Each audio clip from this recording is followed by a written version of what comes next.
Well, thank you again for hopping onto the show. Really appreciate you taking some time out of your day. Yeah, of course. I really am excited to do the show, and I'm honored that you'd ask me to be a part of this show. Yeah. Yeah, I think the reason I wanted to ask you, especially for me, I think 2020 was such like a weird year. Obviously, like TikTok was new to a lot of people, and I came across your TikTok. I'm gonna be real. I didn't know a whole lot about astrology like maybe like 2 years ago, but I've been working with a lot of different coworkers, had some different friends that kind of popped into my life that are like very heavily involved. And I just think with like 2020, there was a lot of downtime. I was just really curious. And then you know how the TikTok algorithm just kind of like accumulate stuff for you. So I came across your profile, really liked your content, but I wanted to ask you how that all like originate. Like when did that idea first get birthed in your head? The TikTok or the astrology? Let's go with astrology. When would you introduce to that? I was first introduced to astrology. I mean, all my life, I think we all know a little bit about astrology. We know our sun sign, which is I'm a Cancer. I was born June 26th. My mom, her best friend was really, really into astrology growing up. And so when I was little, they used to have these like zodiac dolls that were super low key. I've never been able to find it ever again, but she gave me one for my 5th birthday. And I've always really resembled to being a Cancer. Mm-hmm. And when I was about 13 years old, my sister, who's 6 years older than me, she started, introducing birth charts to me like, oh, it's more than just your sun sign. You have your moon, rising, etc. And learning more about yourself is fun. Just kind of seeing what it has to say about you is a really, fun experience. So I was like, okay, I'm really into this. And I started, I think it was my freshman year of high school where I really started diving deeper into my own chart. And, the more you learn about your own chart, I feel like that's kind of the gateway to understanding astrology as a whole. Mm-hmm. Because I was so interested in just finding out about myself. And I kind of fell off during high school. I was into it, but I wasn't super like concentrated and focused on it. But when I got into college, that's when it kind of sprang back up where I was like, okay, I think around the age of like 19, I was a little depressed. I was in my 2nd year of college. I was 12 hours away from home, and I was kind of by myself and lonely. And I got, started back up on looking at astrology and looking at my birth chart, and not just mine, but other people's birth charts to kind of understand where they were coming from more. I really started looking at my family and my friends' birth charts to kind of just figure out what they were going through and their thought process behind things and how their emotions were, so that I could better understand them, which further bettered our relationship. And I'd kind of go in and be like, oh, this is what I read. You have this, that, and the third. You have a Virgo moon, and, Virgo moons are this way. And you have a Sagittarius rising, and Sagittarius risings are this way. And they're like, what the hell? Yeah. Like, that's a little too accurate. And when I saw their reactions, I was like, okay, cool. This is flowing. They're relating to it. So clearly there is truth to this, science. And then during quarantine, I downloaded TikTok and everything. And the plan wasn't to talk about astrology on TikTok at all. There was going to be a blue moon. There was a blue moon this past October. And, it's a rare moon. There's that saying, once in a blue moon. And I found out and I wanted to talk about it. And I was like, you know what? Let me just talk about it, make a little video. Maybe 2 people will see it. I don't really care. Yeah. And so I made the video and went to work, did my thing, came back home. It blew up a little bit. And I was like, whoa. And I got about 1,000 followers overnight. And I was like, you know what? I do know too much about astrology. Why just keep this information to myself only? If I could help someone out along the way, I'm not a top astrologer or anything, and I'm still learning, I'm an amateur astrologer, but still nonetheless, I enjoy teaching people what's going on in the stars and what's going on in their chart, just so they have a better understanding of themselves. Mm-hmm. Yeah, I think that's important, right? To get a better understanding of themselves. Was it, you kind of mentioned like some of your friends' reactions, like kind of just being like mind blown. I feel like when I talk about astrology to a certain friend group, they're just kind of like, like there's still that. I feel like Western civilization doesn't have that, like, they don't look, it's not taught, it's not common knowledge to most people. So, like, what do you do, like, when you mention that to somebody, like, you're into astrology, but they don't, they're either not interested in it or they don't believe in it or they have like other hateful words to say about it? I'm usually like, yeah, whatever. Like, like you go and believe whatever you want to believe. I think the cool part is that I have been around a lot of people that are open to it. It's kind of, I don't tell too many people what I do, but I can't help but apply astrology to everyday life. Mm-hmm. Like a part of me has to be held back and asking people like, what's your sign? Like, what's your zodiac sign? Just so I can get like a little understanding.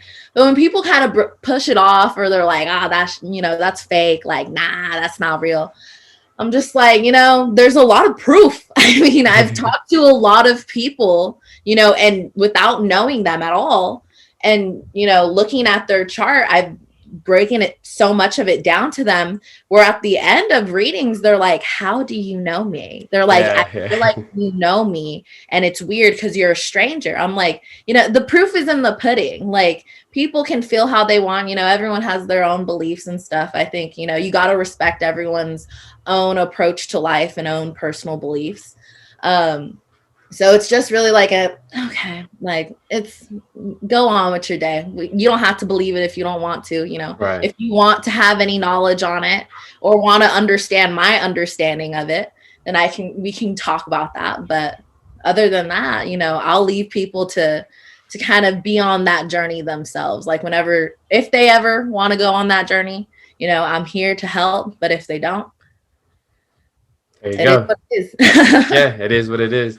I think that's what kind of definitely turned me on to learning more about it because, I'm a Virgo sun, Aries moon, Pisces rising. And like, just when I learned about those different things and then like my friend told me those, she was reading these different things to me and I was like, oh shit, like this is me. Like, how did you know that? Like, and maybe not all of it was true, but I felt like it was like 80 to 90% of like those things I could really relate to. Right. And they kind of factor into different decisions. And just like the other day, actually, like the same friend, she was telling me about like my my Venus is in Libra and I'm a certain way because of this, that, and the other.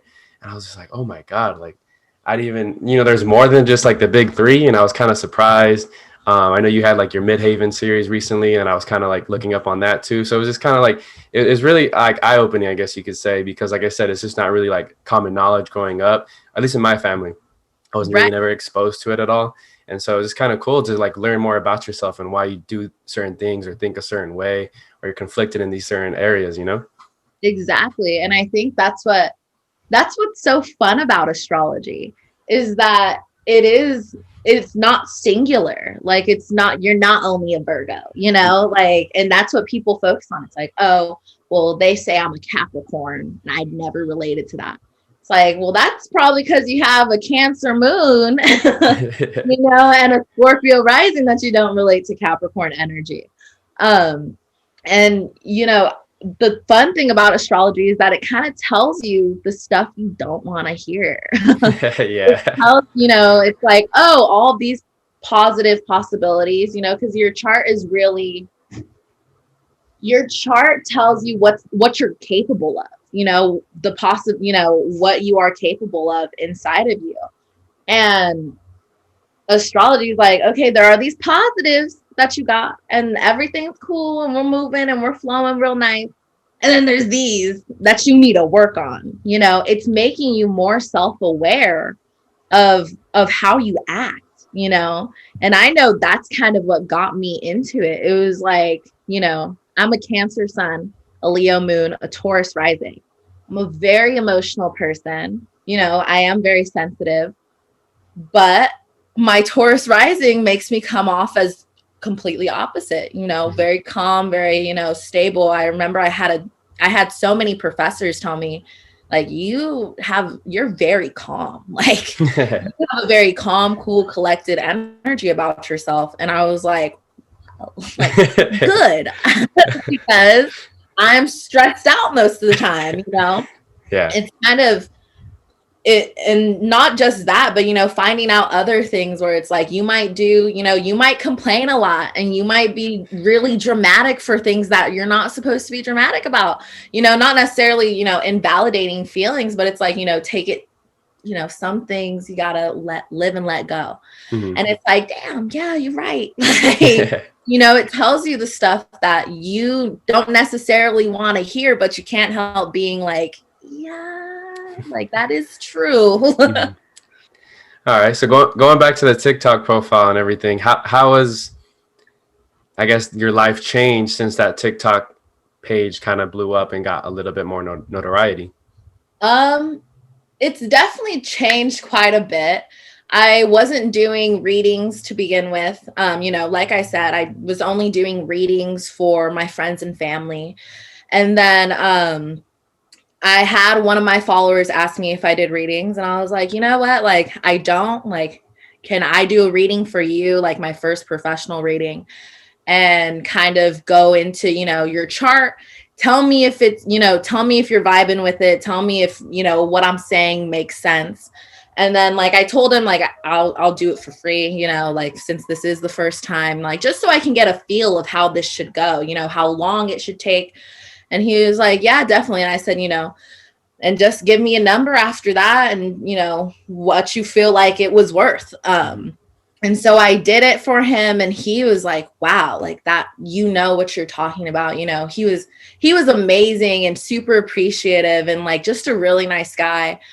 And, after then I started doing more readings for people and I've gotten to meet so many people all around the world too, just by reading their birth charts. I've done a reading for people in England, Australia, Mexico, Italy, Germany. And it's like, whoa, I'm just based out of, even doing readings for people in New York and different states in the US, it's really interesting being able to talk to these people and kind of give them a little breakdown of what's going on in the stars for them. And I'm an anthropologist. I got my degree in anthropology.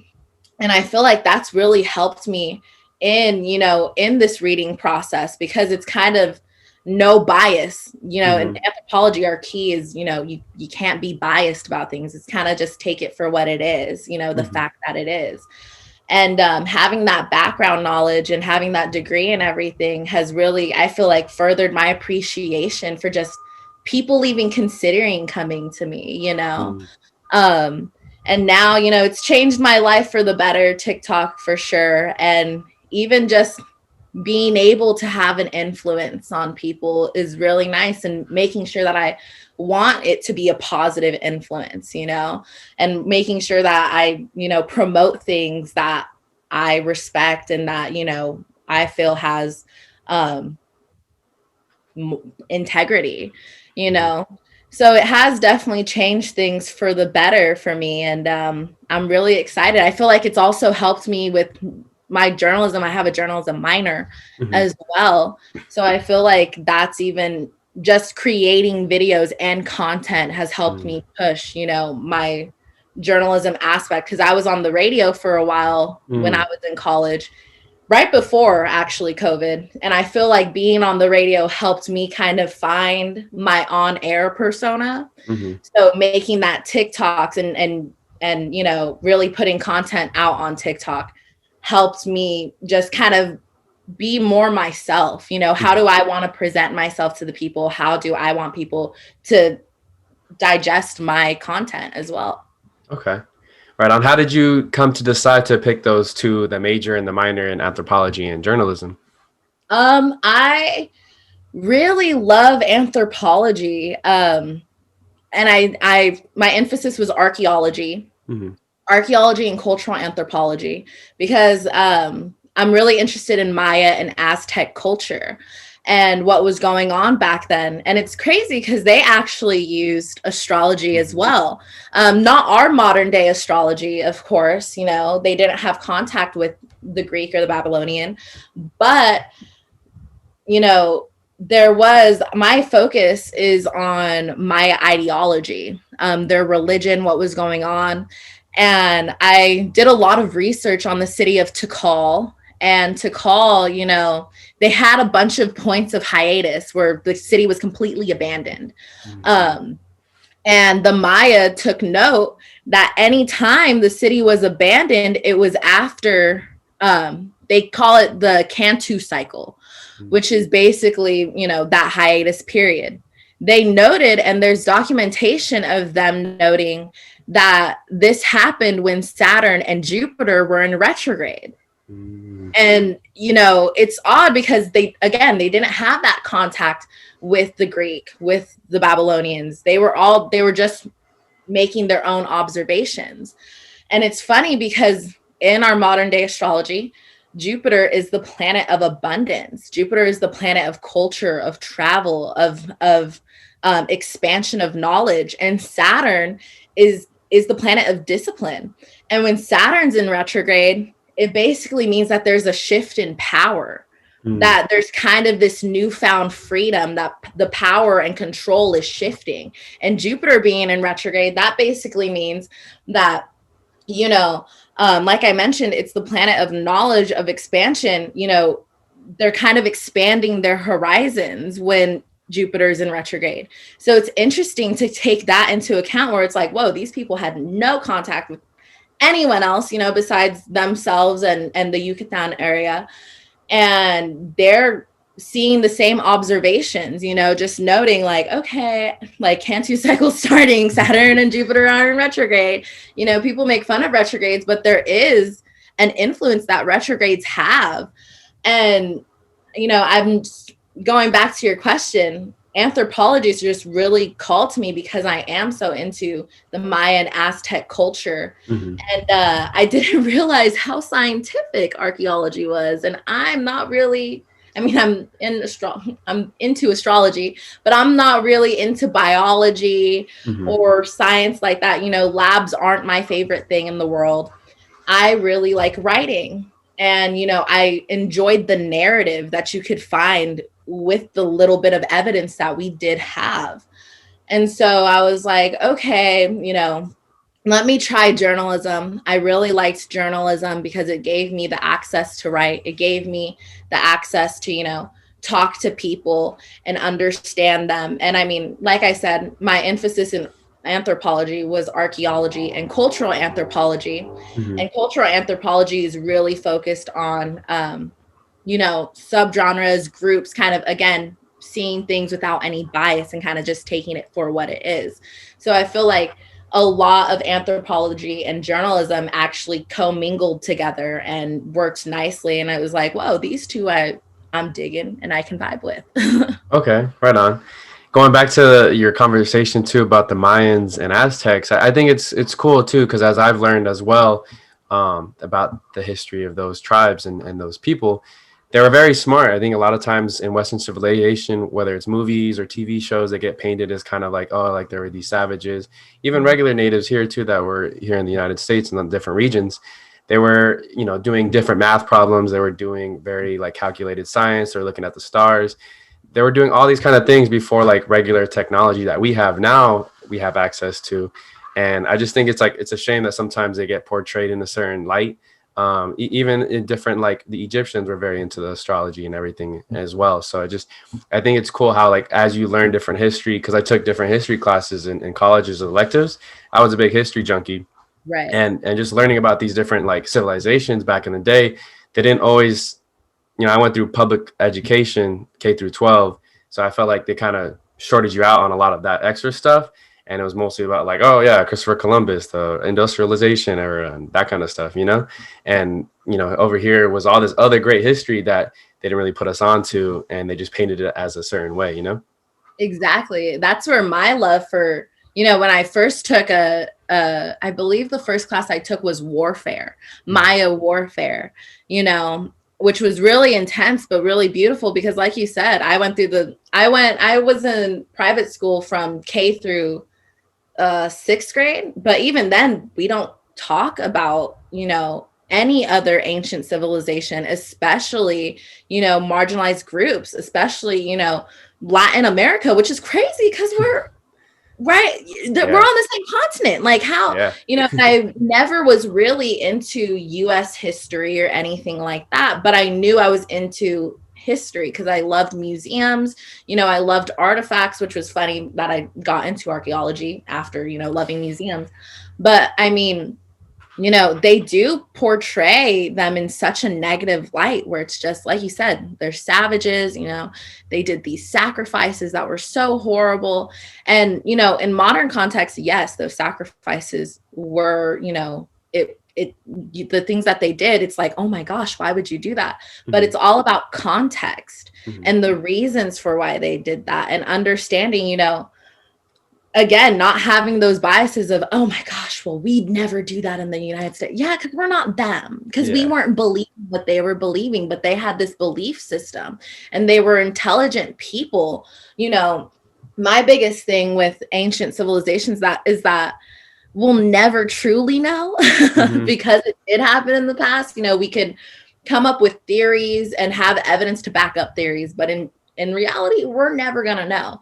But what we do know is that, they were still individuals that, took up this space and each individual, whether they even believed in those religions or not, that they were being told, they still were people. There's good and bad in every, religion, culture, person, and it's balancing the two and recognizing that the world isn't in black and white, it's colorful. Right. Correct. Now I did see that you attended Humboldt State. What was your decision to end up there? It's funny, I went to Humboldt because my sister went there. I had been coming up since I was 11 years old. I'm from Corona, California. So, it's a 12-hour drive to get here. And I always really loved how different it was than any other place I'd been to in California. The last 2 hours coming into Humboldt, you're like, are we going to see anything? Yeah. Like, there are people that live over here.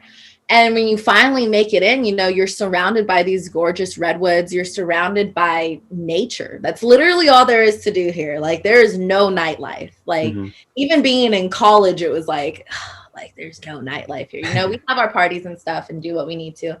But you really need to connect with nature here to enjoy your time. And I really, that's really different from where I grew up. I grew up not in the city, but I grew up going to LA, to going to Anaheim, San Diego, all of this, Corona's in the center of just population. There's people everywhere. And coming up here, it kind of separated me from that. And it was really nice for the first time in my life being immersed in nature and kind of just having to, it's either go hiking or don't do anything. So it's like, why wouldn't I go hiking? And I feel like coming up here really helped me. I obviously grew up in Southern California, but I like to say that I also grew up here because being 18 years old, that's a baby. That is a baby child. So, being 18 and still being here at 23, it's like I grew up into an adult here. And it's had a huge impact on who I am as a person and, the things that I believe in just because of the area I was in and the people I was surrounded by. Okay. Yeah. It's impactful years, right? That like adolescent / like young adult age. Kind of similarly, I'm from Santa Ana, Orange County area, went to Sacramento State. And even though that's not as far north as Humboldt, like it's a lot more nature out there. I mean, yes, Sacramento is a city, but like very like close by was like Auburn or just like Placerville. We go to Tahoe. We go to different spots to hike, see the snow. I mean, I remember the first time I went to Lake Tahoe, I felt like I was in one of those movies where like the bad guys are in a snow cave. Because it was I just snowed the day before. So I was like, damn, this is crazy. Like way bigger than Big Bear, which is like something close to people in Southern California. So it's huge. And, I think very similarly, like how you were saying, college in Sacramento, even though I went to community college first, I was only there for about 3 years. It really just like shaped me even more so than who I was going into 19, 20 years old, you know? Oh yeah, definitely. And I mean, I have friends that are from Sacramento, and my best friend actually went to Sacramento too, um, the school. And I think it's super important to kind of, obviously finances, and not everyone can do it, but I think if people have the opportunity to move away from home, Mm-hmm. even if it's just for a year, like that will actually open your eyes up more to like what you consider home, as well as how other people live, because in SoCal, it's kind of like you need money to do something. Yeah, yeah. Like, you want to go walk around the mall, you want to, we can go to the beach, but we got to pay for parking Yeah. or park in the neighborhoods.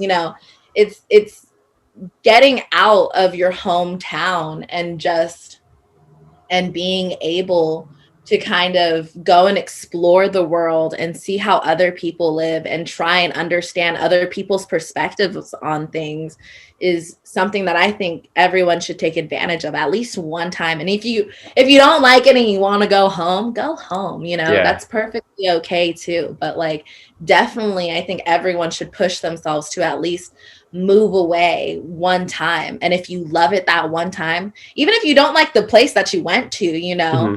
there's so many other places in the world that you can Yeah. go to that you might find yourself. Mm-hmm.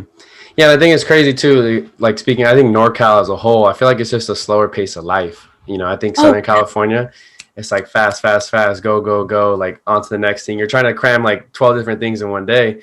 And then the people in NorCal, I feel like they're just like a lot more slower, lot more chill, laid back, relaxed vibes. They're not so mean. They're cleaner. Like there's not a bunch of trash everywhere. Like, and if they see trash on the floor, they pick it up.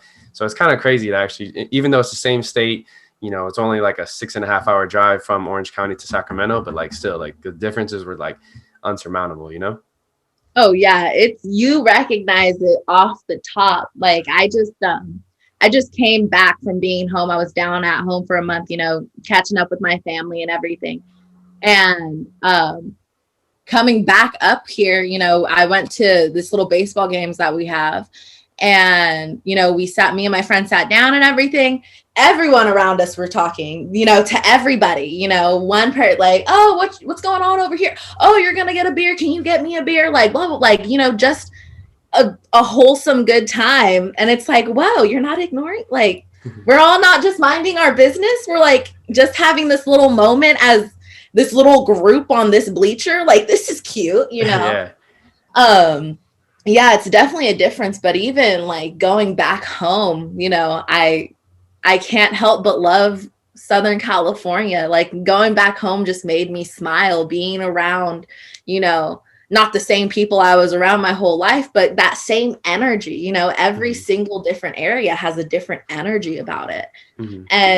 And going back to SoCal, I'm like, oh, like, this feels comforting, because I was up here for all of COVID, because I didn't, I was taking precautions, and it had me pretty scared for a minute. So I was like, you know what, I'm just gonna stay up in Humboldt. We're isolated anyway. So Yeah. that way. So being back for the first time in about a year was just like, wow, like, this feels so good being back home, but let me go back home. Yeah, I feel that. All right, so speaking on COVID, how did that kind of change your life, especially while you're in college? Like, what aspects did that change in your life? um, it definitely changed a lot. And if it wasn't for COVID, I probably wouldn't have even downloaded TikTok. Mm-hmm. um, I was in my fourth year. I graduated in 5 years. So I was in my fourth year when it started. And I was on the radio for my school. That got cut out because we couldn't, be in the booth, because we had to, if we were in the booth, it had to be like 3 hours separate from everyone. Dang. You have to disinfect and clean. And so they just cut that out right away, because they were like, that's just so much work. Like, and half of you guys aren't here. So, we can't, kind of discipline you for that. School got a lot weirder, I think, for most college students, because it was like, oh, we went from having class every day to not even having really those discussions because Zoom lectures just didn't cut it, you know? Yeah, yeah. Um, like you can't really be that engaged in Zoom lectures. You can, but it's easy to get, you know, kind of sidetracked. Hmm. Um, and it was just very difficult. You know, I think it was difficult for me how it was for a lot of people, especially if you took COVID very seriously. Because I mean, especially that first like 3 months, you know, being in your room. I live by myself. I've lived by myself since I was 20, and, you know, before it was like, oh, I need to live by myself because I need that. I'm someone who just needs a break from people. You know, I need my alone time. And I was Hmm. like, I recognize that, you know, I can afford to do this, so why not? And then when COVID hit, I was like, fuck, I wish I didn't live by myself. I was like, I wish I had a living room to go into. Like, you know, Yeah. I'm just in this little small studio for all day. Hmm. Um, you know, so it was very challenging for the most part. I think spiritually and mentally, you know, those first couple months, because it was just like, man, like life is on hold, Hmm. and you know you're kind of just left here with you and your thoughts. And so I actually picked up on reading more during quarantine. I was like, you know, I've always wanted to read more because I used to be an avid reader when I was a child. And before quarantine hit, you know, I had two jobs. I was working, I was on the radio, I had school, I Hmm. was trying to keep up with the social life, you know, so I was going out, and I was living so fast that I wasn't really taking a break to Hmm. breathe. And being able to kind of step back and be like, okay, calm down. Like, you're okay. You know, it allowed me to kind of get more centered with myself, because I feel like, you know, I did meditate before quarantine, but I feel like there was a little bit of a disconnect between my spiritual self and my human experience a little Hmm. bit. Or they were, you know, they were co-living together, but there was still this separation. Hmm. And I feel like quarantine helped me realize, you know, I can calm down, I can breathe, I can, you know, I can preserve my energy, and I have the right to do so. Even like coming out of quarantine a little bit now, I'm still like, remember what you learned, you Yeah, know.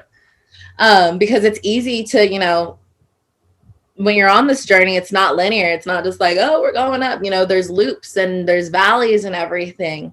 Hmm. And so, you know, quarantine kind of made me get back into focusing on myself, because at that point, who else was I going to focus on? I was in a studio by myself.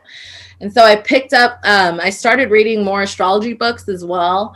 And, you know, I started kind of refining my craft a little bit, with, again, with no intentions to starting the TikTok, just kind of wanting to understand myself and people more. Hmm. And yeah, I feel like quarantine definitely helped me out, as hard as it was for a long period of time. You know, Hmm. it's still, there was a lot of things that it was definitely needed.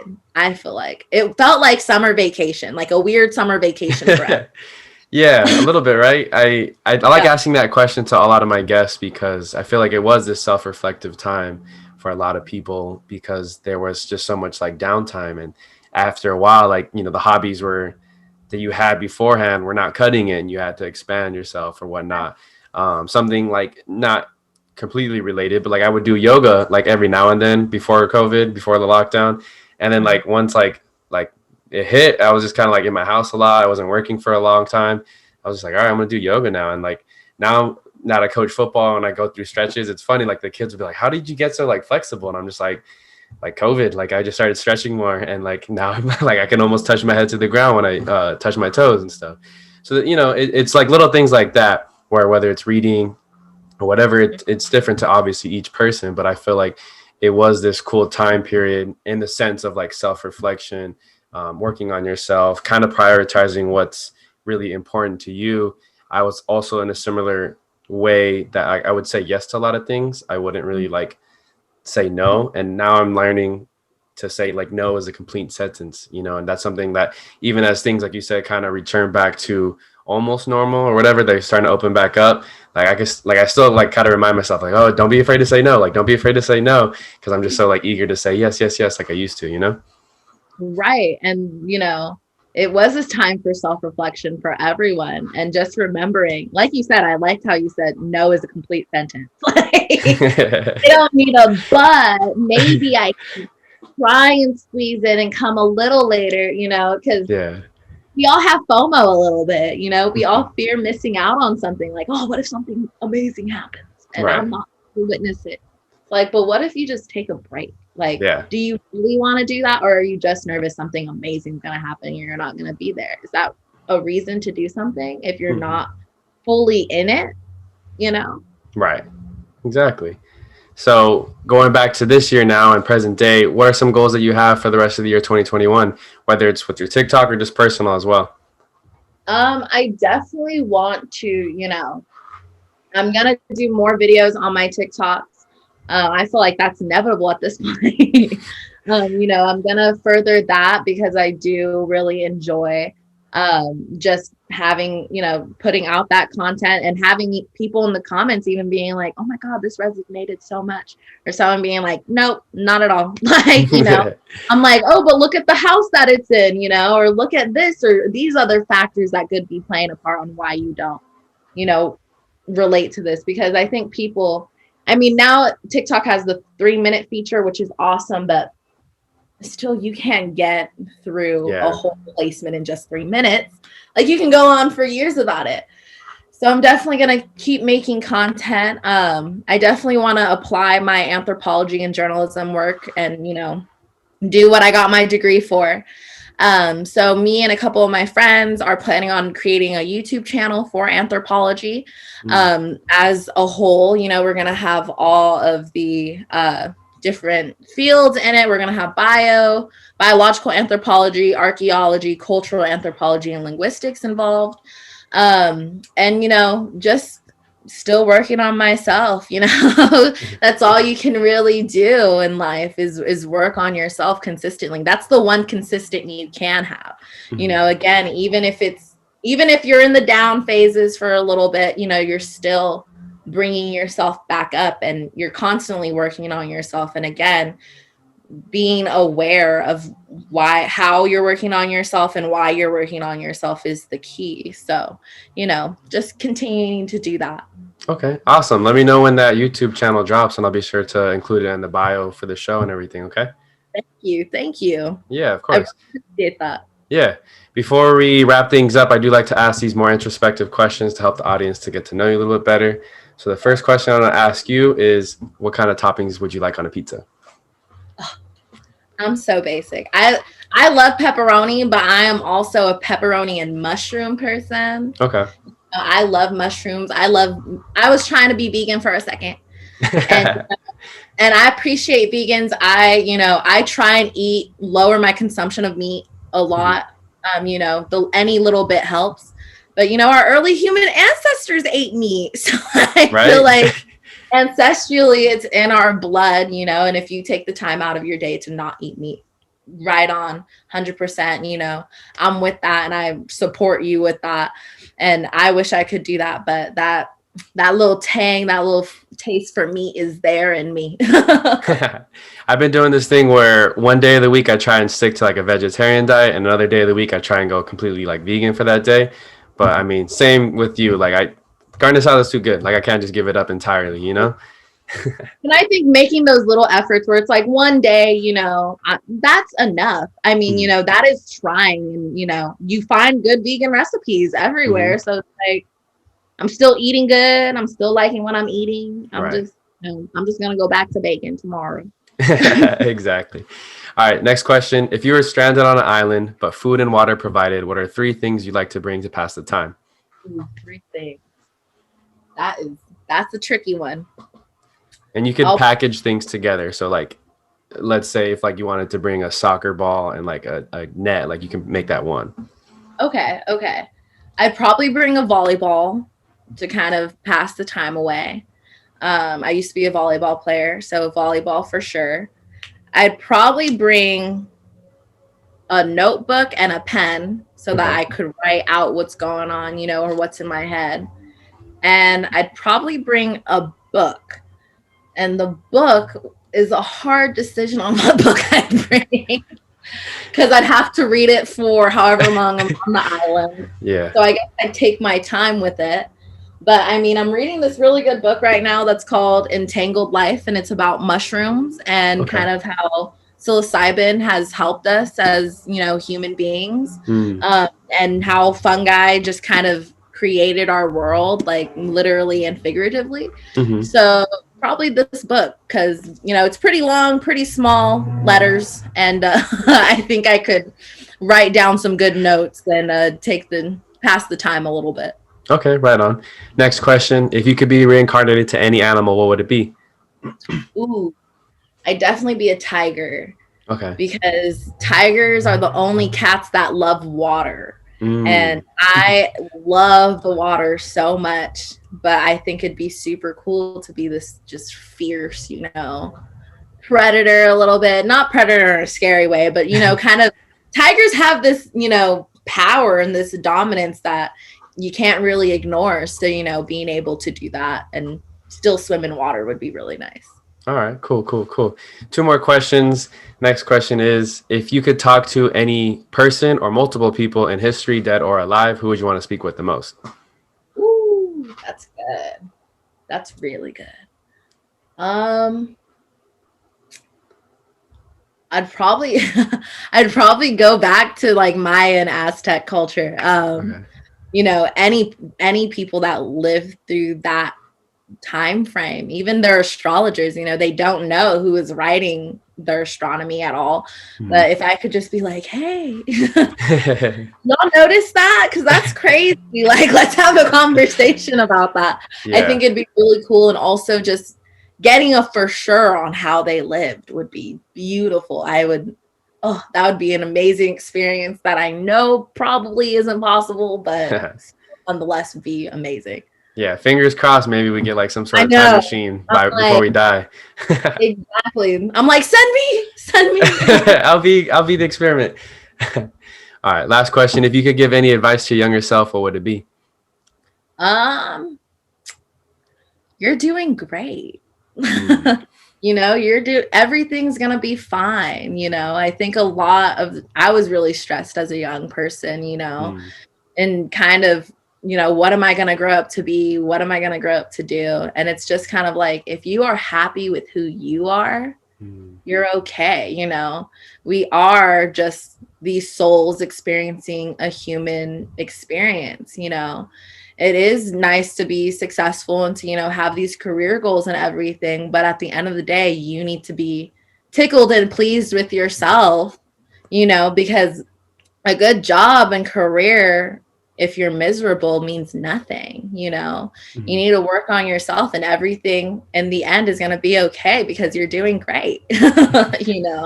Awesome. As long as you focus on you, and not only you, but you and how you impact the collective of people, you're okay. Yeah, I really like that answer. Thank you for that. Yeah, of course. So before you go ahead and plug or promote anything you like to promote, the TikTok, obviously, and anything else that you may have going on. Yeah. So my TikTok is Saliorgoon. I spelled sailor wrong. So it's SALIORGOON. And if you would like a birth chart reading, I do 2 types of birth chart readings. I do a big 3 reading for $22. And it goes through your big 3, your sun, moon, and rising, and how they intersect and, influence one another. And then I do a full personal planet analysis, which, involves your sun, moon, rising, Venus, and Mars, as well as I talk about your IC and your midheaven, as well as your descendant and your natal chart ruler. And that goes for $50. And if you're interested, hit me up on my Instagram. My handle is like the trees, because my name's Forrest and it's like the trees. Awesome. Well, thank you very much again. And yeah. Thank you so much, Noah. Yeah, of course.